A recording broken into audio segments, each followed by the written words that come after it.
People are rooting for them and supporting them, rather than gunning for them. Givers succeed in a way that creates a ripple effect, enhancing the success of people around them. You'll see that the difference lies in how giver success creates value, instead of just claiming it. As the venture capitalist Randy Comisar remarks, it's easier to win if everybody wants you to win. If you don't make enemies out there, it is easier to succeed. But in some arenas, it seems that the costs of giving clearly outweigh the benefits. In politics, for example, Mark Twain's opening quote suggests that diplomacy involves taking 10 times as much as giving. Politics, writes former President Bill Clinton, is a getting business. You have to get support, contributions, and votes, over and over again. Takers should have an edge in lobbying and outmaneuvering their opponents in competitive elections, and matchers may be well suited to the constant trading of favors that politics demands. What happens to givers in the world of politics? Consider the political struggles of a hick who went by the name Sampson. He said his goal was to be the Clinton of Illinois, and he set his sights on winning a seat in the Senate. Sampson was an unlikely candidate for political office, having spent his early years working on a farm. But Sampson had great ambition. He made his first run for a seat in the state legislature when he was just 23 years old. There were 13 candidates, and only the top 4 won seats. Sampson made a lackluster showing, finishing 8th. After losing that race, Sampson turned his eye to business, taking out a loan to start a small shop with a friend. The business failed, and Sampson was unable to repay the loan, so his possessions were seized by local authorities. Shortly thereafter, his business partner died without assets, and Sampson took on the debt. Sampson jokingly called his liability the national debt. He owed 15 times his annual income. It would take him years, but he eventually paid back every cent. After his business failed, Sampson made a second run for the state legislature. Although he was only 25 years old, he finished second, landing a seat. For his first legislative session, he had to borrow the money to buy his first suit. For the next 8 years, Sampson served in the state legislature, earning a law degree along the way. Eventually, at age 45, he was ready to pursue influence on the national stage. He made a bid for the Senate. Sampson knew he was fighting an uphill battle. He had 2 primary opponents, James Shields and Lyman Trumbull. Both had been state Supreme Court justices, coming from backgrounds far more privileged than Sampson's. Shields, the incumbent running for re-election, was the nephew of a congressman. Trumbull was the grandson of an eminent Yale-educated historian. By comparison, Sampson had little experience or political clout. In the first poll, Sampson was a surprise front-runner, with 44% support. Shields was close behind at 41%, and Trumbull was a distant third at 5%. In the next poll, Sampson gained ground, climbing to 47% support. But the tide began to turn when a new candidate entered the race. The state's current governor, Joel Mattson. Mattson was popular, and he had the potential to draw votes from both Sampson and Trumbull. When Shields withdrew from the race, Mattson quickly took the lead. Mattson had 44%. Sampson was down to 38%, and Trumbull was at just 9%.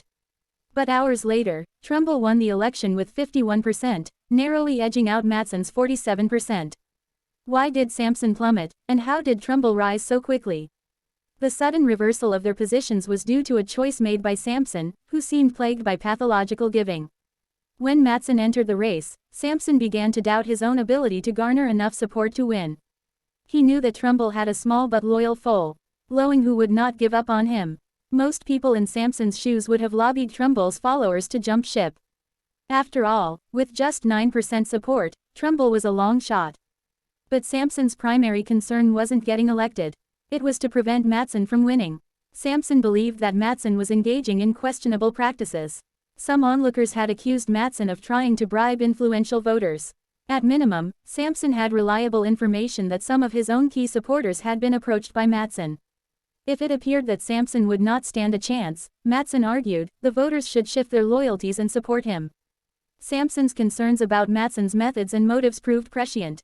A year later, when Mattson was finishing his term as governor, he redeemed old government checks that were outdated or had been previously redeemed, but were never cancelled.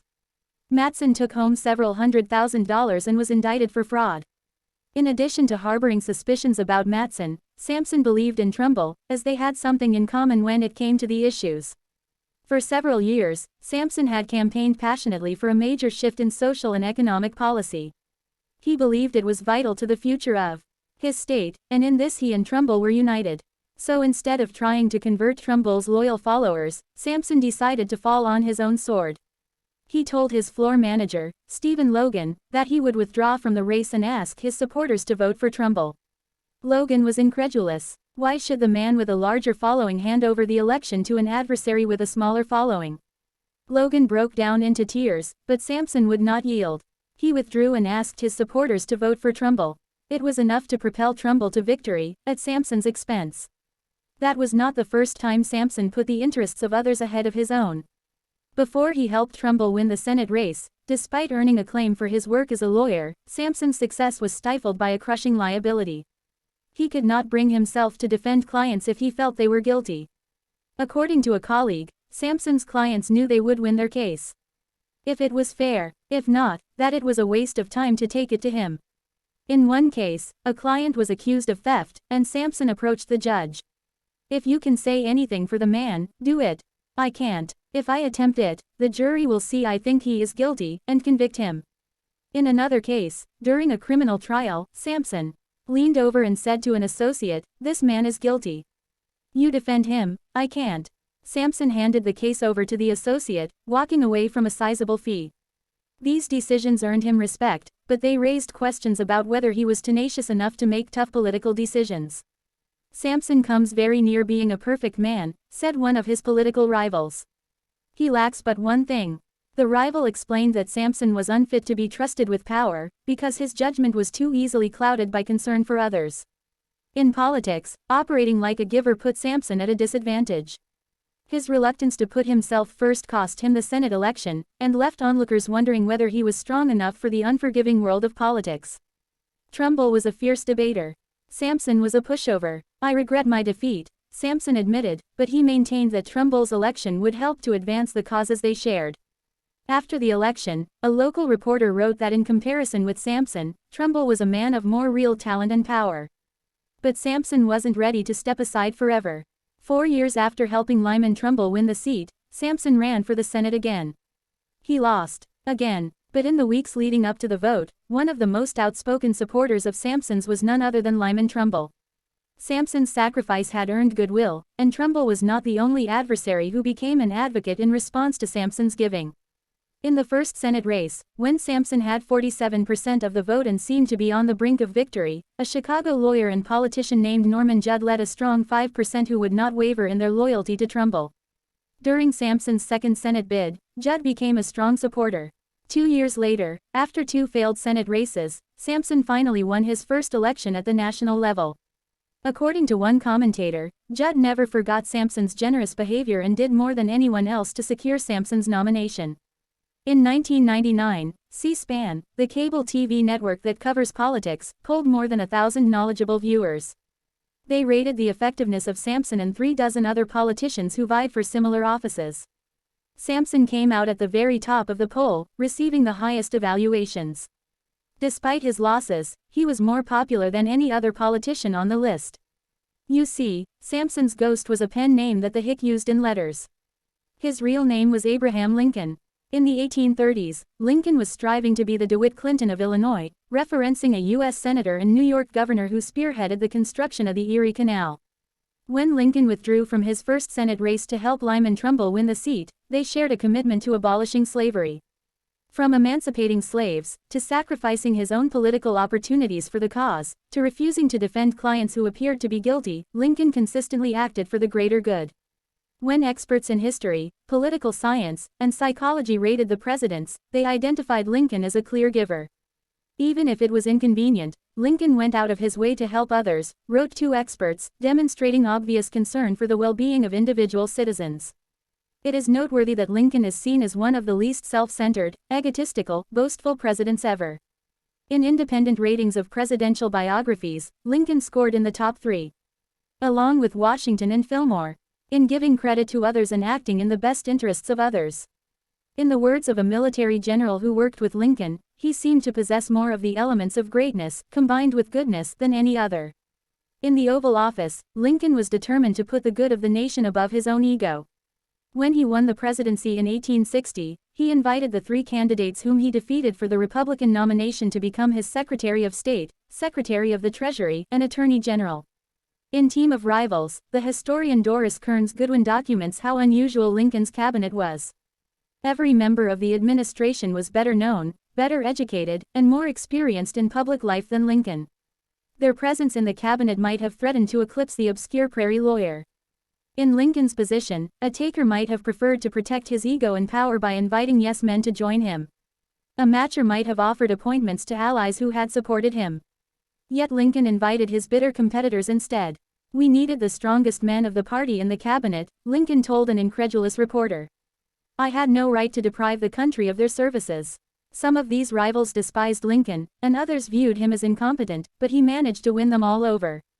According to Kearns Goodwin, Lincoln's success in dealing with the strong egos of the men in his cabinet suggests that in the hands of a truly great politician the qualities we generally associate with decency and morality, kindness, sensitivity, compassion, honesty, and empathy, can also be impressive political resources. If politics can be fertile ground for givers, it is possible that givers can succeed in any job. Whether giving is effective, though, depends on the particular kind of exchange in which it is employed. This is one important feature of giving to keep in mind as we move through the ideas in this book.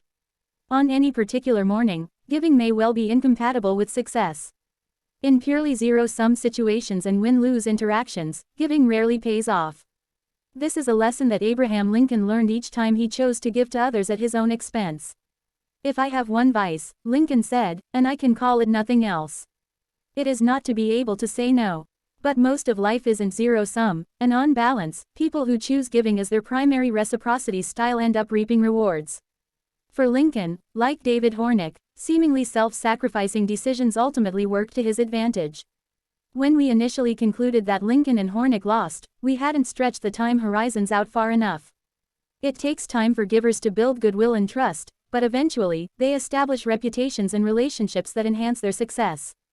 In fact, you'll see that in sales and medical school, the giver advantage grows over time. In the long run, giving can be every bit as powerful as it is dangerous. As Chip Conley, the renowned entrepreneur who founded Joie de Vivre Hotels, explains, being a giver is not good for a 100-yard dash, but it is valuable in a marathon. In Lincoln's era, the marathon took a long time to run. Without telephones, the internet, and high-speed transportation, building relationships and reputations was a slow process. In the old world, you could send a letter, and no one knew, Conley says. Conley believes that in today's connected world, where relationships and reputations are more visible, givers can accelerate their pace. "You no longer have to choose," says Bobby Silton, the former president of Dockers, who now runs global social and environmental responsibility for Gap Inc. "You can be a giver and be successful." The fact that the long run is getting shorter isn't the only force that makes giving more professionally productive today. We live in an era when massive changes in the structure of work and the technology that shapes it have further amplified the advantages of being a giver. Today, more than half of American and European companies regularly use teams to get work done. We rely on teams to build cars and houses, perform surgeries, fly planes, fight wars, play symphonies, produce news reports, audit companies, and provide consulting services. Teams depend on givers to share information, volunteer for unpopular tasks, and provide help. When Lincoln invited his rivals to join his cabinet, they had the chance to see firsthand how much he was willing to contribute for the sake of other people in his country. Several years before Lincoln became president, one of his rivals, Edwin Stanton, had rejected him as a co-counsel in a trial, calling him a gawky, long-armed ape. Yet after working with Lincoln, Stanton described him as the most perfect ruler of men the world has ever seen. As we organize more people into teams, givers have more opportunities to demonstrate their value, as Lincoln did. Even if you don't work in a team, odds are that you hold a service job. Most of our grandparents worked in independent jobs producing goods. They didn't always need to collaborate with other people, so it was fairly inefficient to be a giver. But now, a high percentage of people work in interconnected jobs providing services to others. In the 1980s, the service sector made up about half of the world's gross domestic product (GDP). By 1995, the service sector was responsible for nearly two-thirds of world GDP. Today, more than 80% of Americans work in service jobs. As the service sector continues to expand, more and more people are placing a premium on providers who have established relationships and reputations as givers. Whether your reciprocity style is primarily giver, taker, or matcher, I'm willing to bet that you want your key service providers to be givers. You hope your doctor, lawyer, teacher, dentist, plumber, and real estate agent will focus on contributing value to you, not on claiming value from you. This is why David Hornick has an 89% success rate. Entrepreneurs know that when he offers to invest in their companies, he has their best interests at heart. Whereas many venture capitalists don't consider unsolicited pitches, preferring to spend their scarce time on people and ideas that have already shown promise, Hornick responds personally to emails from complete strangers. I'm happy to be as helpful as I can independent of whether I have some economic interest, he says. According to Hornick, a successful venture capitalist is a service provider. Entrepreneurs are not here to serve venture capitalists. We are here to serve entrepreneurs. The rise of the service economy sheds light on why givers have the worst grades and the best grades in medical school. In the study of Belgian medical students, the givers earned significantly lower grades in their first year of medical school. The givers were at a disadvantage, and the negative correlation between giver scores and grades was stronger than the effect of smoking on the odds of getting lung cancer. But that was the only year of medical school in which the givers underperformed. By their second year, the givers had made up the gap. They were now slightly outperforming their peers. By the sixth year, the givers earned substantially higher grades than their peers. A giver style, measured 6 years earlier, was a better predictor of medical school grades than the effect of smoking on lung cancer rates and the effect of using nicotine patches on quitting smoking. By the 7th year of medical school, when the givers became doctors, they had climbed still further ahead. The effect of giving on final medical school performance was stronger than the smoking effects above. It was even greater than the effect of drinking alcohol on aggressive behavior. Why did the giver disadvantage reverse, becoming such a strong advantage? Nothing about the givers changed, but their program did. As students progress through medical school, they move from independent classes into clinical rotations, internships, and patient care. The further they advance, the more their success depends on teamwork and service. As the structure of classwork shifts, the givers benefit from their natural tendencies to collaborate effectively with other medical professionals and express concern to patients. This giver advantage in service roles is hardly limited to medicine. Steve Jones, the award-winning former CEO of one of the largest banks in Australia, wanted to know what made financial advisors successful. His team studied key factors such as financial expertise and effort. But the single most influential factor, Jones told me, was whether a financial advisor had the client's best interests at heart, above the company's and even his own. It was one of my 3 top priorities to get that value instilled, and demonstrate that it is in everybody's best interests to treat clients that way. One financial advisor who exemplifies this giver style is Peter Odette, a broad-shouldered Aussie who once wore a mullet and has an affinity for Bon Jovi. He began his career as a customer service representative answering phones for a large insurance company. The first year after he was hired, Peter won the Personality of the Year award, beating out hundreds of other employees based on his passion for helping customers, and became the youngest department supervisor in the whole company. Years later, when Peter joined a group of 15 executives for a give-and-take exercise, the average executive offered help to 3 colleagues. Peter offered help to all 15 of them. He is such a giver that he even tries to help the job applicants he doesn't hire, spending hours making connections for them to find other opportunities.